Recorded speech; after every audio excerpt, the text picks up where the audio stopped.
今日我出去街訪嘅時候問咗一條值得反思嘅問題，究竟你寧願喺最好嘅大學讀最差嗰一科，定係喺最差嘅大學讀最好嘅科？我問咗英國、香港同埋德國人，3個咧係有唔同嘅答法，但係香港同埋英國普遍都係答喺最好嘅大學讀最差嘅科，而德國咧偏偏相反。點解會咁嘅？原來你喺唔同嘅 location，你得出嘅思維框架同埋你嘅思路係完全唔同嘅。喺香港同英國好 competitive。可能佢哋需要用極速嘅方式去篩選人，所以佢哋就會 rely on 名校，同埋佢哋覺得呢一間學校咁難入，你都入到，你都應該唔差，係咪？所以佢哋會偏向於名牌大學，佢哋唔會 care 你讀乜嘢科，最緊要係你入到呢間學校就證明你嘅人物已經唔同啦，你嘅能力已經唔同啦。但係調翻轉喺德國咧，佢哋就唔係好 care 你讀咩名牌大學啦，佢哋最 care 嘅咧就係你熟唔熟悉你呢一行，同埋你究竟有幾專注去做呢件事，而你嘅專注程度係可以蓋過呢間學校嘅名銜嘅。咁所以咧，我就覺得好有趣，原來喺唔同嘅地方，你有唔同嘅思維嘅，咁就令我反思啦。喺香港，譬如我攞拍拖為例啦，可能好多人聽到，喂，佢做醫生嘅，一定係筍盤啦，係咪？但係原來佢係唔識同人拍拖，唔識同人溝通，佢係出軌偷食嘅，但係佢做醫生喎，係咪？好似好有光環咁樣。我哋有冇俾呢個框架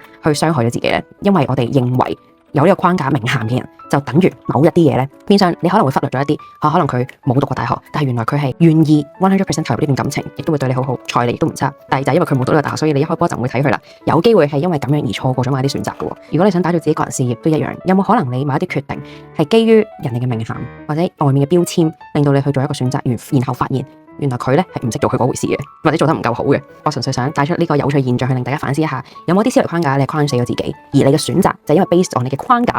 而令到